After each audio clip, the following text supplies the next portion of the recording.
भगवत महापुराण का विधि स्कंद अथवा प्रथमो अध्याय। ध्यान विधि और भगवान के विराट स्वरूप का वर्णन। ओम नमो भगवते वासुदेवाय।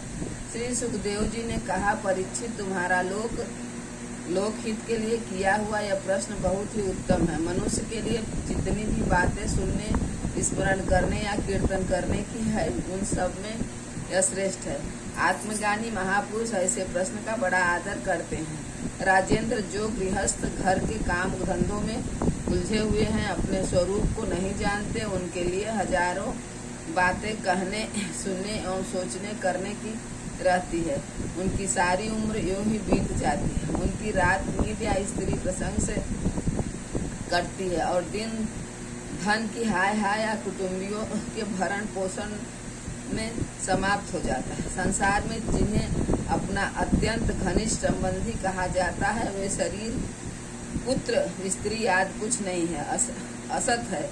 परंतु जीव उनके मोह में ऐसा पागल सा हो जाता है कि रात दिन उनको मृत्यु का ग्रास होते हुए देखकर भी चेतना नहीं होती। इसलिए परीक्षित, जो अभय पद को प्राप्त करना चाहते हैं, उसे तो सर्वथा सर्वशक्तिमान भगवान श्री कृष्ण की लीलाओं का श्रवण, कीर्तन और स्मरण करना चाहिए।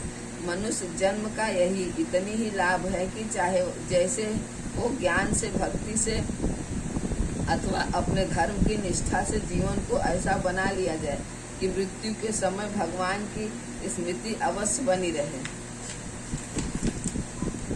परीक्षित, जो निर्गुण स्वरूप में स्थित हैं एवं विधि निषेध की मर्यादा की लाग चुके हैं, बड़े बड़े ऋषि मुनि भी प्राय भगवान के अनंत कल्याणमय गुणों के वर्णन में रमे रहते हैं। द्वापर के अंत में इस भगवत रूप अथवा वेद तुल्य श्रीमद् भागवत नाम के महापुराण अपने पिता श्री कृष्ण दयान से मैंने अध्ययन किया। राजर्षि, मेरी निर्गुण स्वरूप परमात्मा में पूर्ण निष्ठा है, फिर भी भगवान श्री कृष्ण की मधुर लीलाओं ने बलात् मेरे हृदय को अपनी ओर आकर्षित कर लिया। यही कारण है कि मैंने इस पुराण का अध्ययन किया। तुम भगवान के परम भक्त हो, इसलिए तुम्हें मैं इसे सुनाऊंगा। जो इसके प्रति श्रद्धा रखते हैं, उनकी शुद्ध चित्तवृत्ति भगवान श्री कृष्ण के चरणों में अनन्य प्रेम के साथ बहुत शीघ्र लग जाती है। जो लोग लोक या परलोक की किसी भी वस्तु की इच्छा रखते हैं या इसके विपरीत संसार में दुखों का अनुभव करके जो उससे विरक्त हो जाते हैं और निर्भय मोक्ष पद को प्राप्त करना चाहते हैं, उन साधकों के लिए तथा योग संपन्न सिद्धि ज्ञानियों के लिए भी समस्त शास्त्रों का यही निर्णय है कि वे भगवान के नामों का प्रेम से संकीर्तन करें। अपने कल्याण साधन की ओर से असावधान रहने वाले पुरुष की वर्षों लंबी आयु भी अनजाने में ही व्यर्थ बीत जाती है। उससे क्या लाभ? सावधानी से ज्ञानपूर्वक बिताई हुई घड़ी दो घड़ी भी श्रेष्ठ है, क्योंकि उसके द्वारा अपने कल्याण की चेष्टा तो की जा सकती है। राजर्षि खंडवांग अपनी आयु की समाप्ति का समय जानकर 2 घड़ी में ही सब कुछ त्याग कर भगवान के अभय पद को प्राप्त हो गए। परीक्षित, अभी तो तुम्हारे जीवन की अवधि 7 दिन है। इस बीच में भी तुम अपने परम कल्याण के लिए जो कुछ करना चाहिए सब कर लो। मृत्यु का समय आने पर मनुष्य घबराए नहीं। उसे चाहिए कि वह वैराग्य के शास्त्र से अपने और उससे संबंध रखने वाले के प्रति ममता को काट डाले। धैर्य के साथ घर से निकलकर पवित्र तीर्थों के जल में स्नान करे और पवित्र तथा एकांत स्थान में विधि पूर्वक आसन लगाकर बैठ जाए। तत्पश्चात परम पवित्र ओम, अ, उ, म इन 3 मात्राओं से युक्त प्रणव का मन ही मन जप करें। प्राणवायु को बस में करके मन का दमन करें और एक क्षण के लिए भी प्रणव को न भूलें।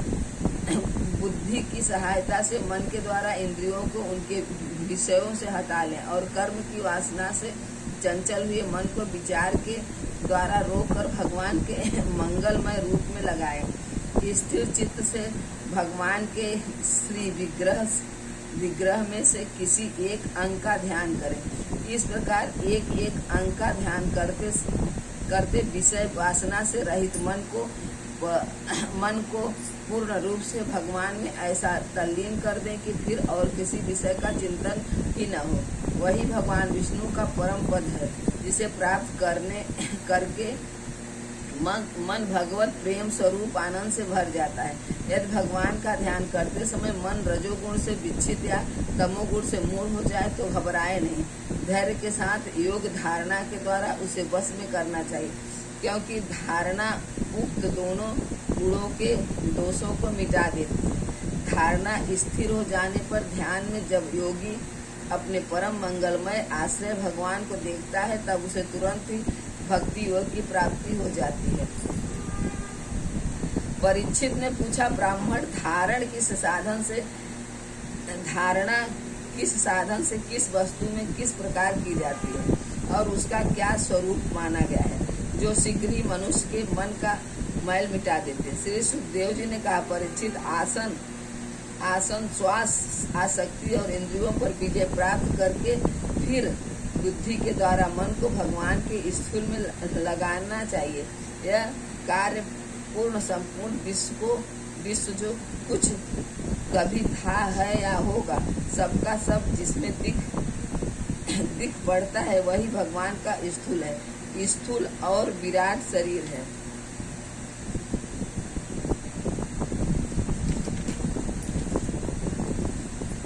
जल, अग्नि, वायु, आकाश, अहंकार, महत्व और प्रकृति, इन 7 आवरणों से घिरे हुए इस ब्रह्मांड में जो विराट पुरुष भगवान है, वे ही अधारणा के आश्रय हैं।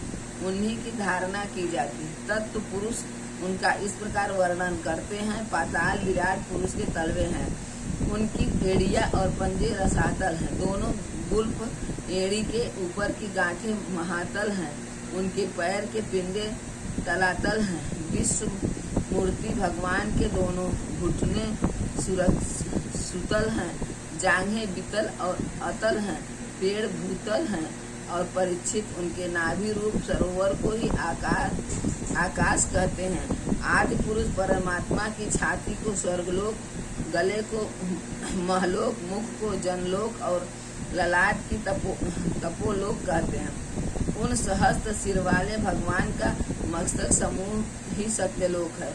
इंद्रादि देवता उनकी भुजाएं हैं, दिशाएं कान और शब्द क्षणेंद्रियां हैं।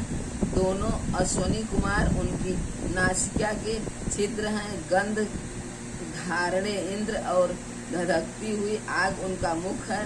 भगवान विष्णु के नेत्र अक्षत अंतरिक्ष हैं, उनमें दिखने की शक्ति सूर्य हैं।